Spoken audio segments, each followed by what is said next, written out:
given that it was a result of an assassination from the air by Israel and by the United States. So Piers Morgan just got Yanis Varoufakis to break down exactly why the February 2026 bombing of Iran backfired spectacularly. Varoufakis lived through dictatorship in Greece, so he understands how foreign attacks actually strengthen authoritarian regimes. This analysis is devastating. Let me put it this way. Take it from the perspective of people in Iran who were opposing the Ayatollah, who were opposing the regime, who were protesting for years, since, remember, 2018, even before that, the brutality that was practiced, especially against women. Those protests were massive. The Masa Amini demonstrations in 2022 saw millions demanding change. Iranian women risked everything fighting for freedom. The tragic irony here is that just when the regime was most vulnerable, external bombing gave it exactly what it needed. What happened was essentially the regime was given a major boost, a major morale boost. It became far more legitimate.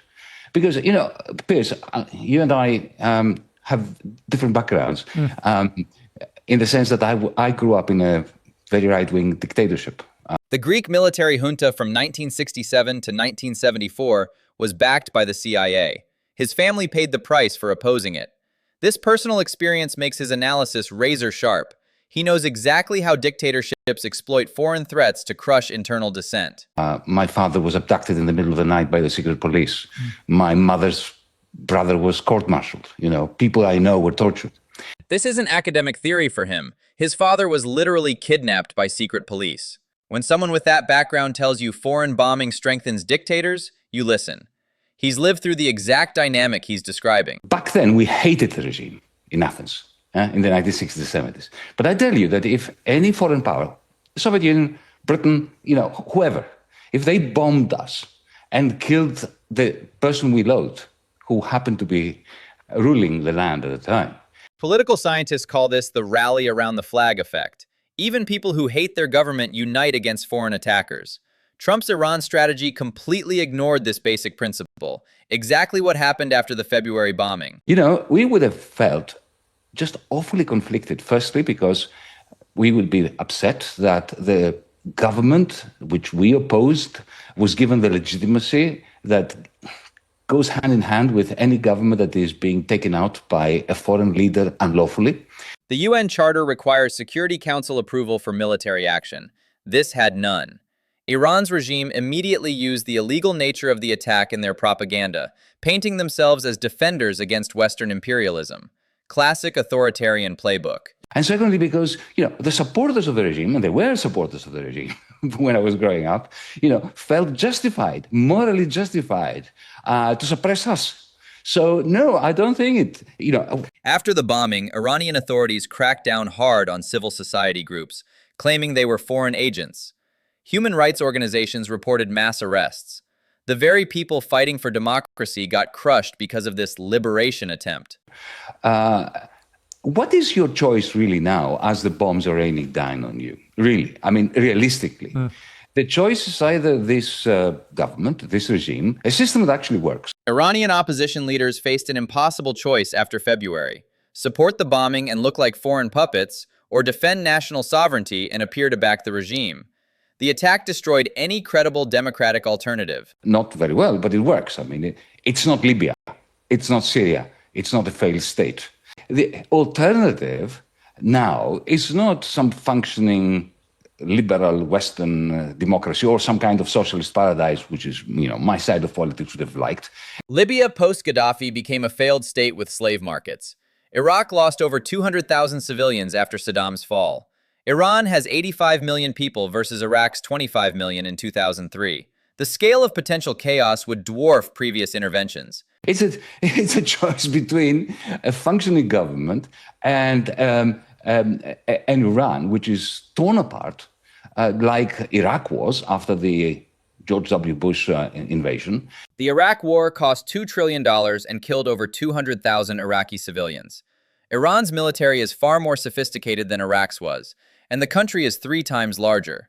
This intervention would make Iraq look like a small regional conflict. An illegal war that is brought by a foreign power, which, by the way, has absolutely no moral authority to talk about democracy in Iran. Because it was in 1953 that the CIA and the United States overthrew the only functioning liberal democracy that Iran ever knew. Operation Ajax in 1953. The CIA overthrew Iran's democratically elected Prime Minister Mossadegh because he nationalized oil from the Anglo-Iranian Oil Company, now BP. That coup installed the Shah and directly led to the 1979 Islamic Revolution. So if you take into consideration, firstly, who it is that is supposedly bringing democracy by bombing the place into smithereens, and secondly, what we just discussed, the answer to your question is no, it wasn't a good thing. The historical irony is staggering. America destroyed Iran's only democracy, installed a brutal dictator, then claims to bomb Iran for democracy.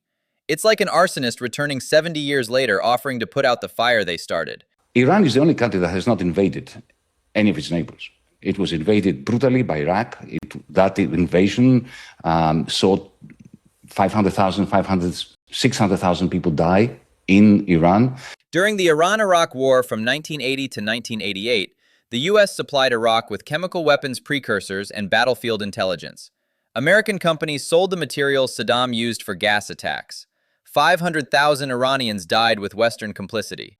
Chemical weapons were used with the acknowledgement of support or, turning a blind eye of the West. That famous 1983 photo of Rumsfeld shaking hands with Saddam happened while Iraq was using chemical weapons. Companies like Alcalac International sold Iraq the materials for mustard gas. The hypocrisy of later claiming moral authority is breathtaking. Here you have an unlawful war started by Israel and by the United States. It's a criminal war. Anybody who tells me that the right solution to that is for the United States and Israel to win is essentially telling me that they have no concern at all about international law, and they would like to see the violators of international law be the victors. Under both the UN Charter and U.S. Constitution, Congress must authorize wars. The February Iran bombing had neither UN approval nor congressional authorization. It violated international law and American law simultaneously. Textbook war crime territory.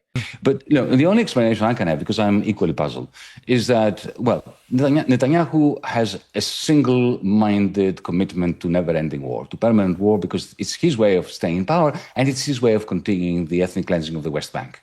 Netanyahu faces corruption charges and was politically dead before October 7th. War keeps him in office and distracts from West Bank annexation. Since February, Israeli settlements expanded by 15%, while the world focused on Iran. That's the only thing he cares. So while you and I and everybody else were talking about Iran or Greenland or South Lebanon, he can continue his dirty deed in East Jerusalem, in West Bank, and stay in power, keep clinging on power in Tel Aviv and Jerusalem. Israeli data shows settlement construction hit record highs during the Iran crisis. Over 12,000 new settler units approved since February. Foreign wars provide perfect cover for expanding territorial control. It's strategic distraction politics. And I have no doubt that he tried to convince Donald Trump that, look, if you join us in bombing Tehran and we get rid of the leadership of Iran in the same way that Israel got rid of the leadership of Hezbollah or of Hamas, then, there will be a revolution, a popular revolution, and you just need to sit back in your armchair in the White House and watch the Iranian government collapse. Iran has 85 million people and sophisticated missile defenses. Hamas had 40,000 fighters in a tiny enclave. The military comparison is absurd. Iran also has deep Persian nationalist traditions that transcend religious divisions. Netanyahu sold Trump a fantasy. But it is a very sad state of affairs that the rest of the world depends on these little games played between Donald Trump and Benjamin Netanyahu. Both leaders face serious legal troubles. Trump's convictions, Netanyahu's corruption charges. Their personal survival now drives global military strategy. Millions suffer because two desperate politicians need external conflicts to stay in power. It's madness.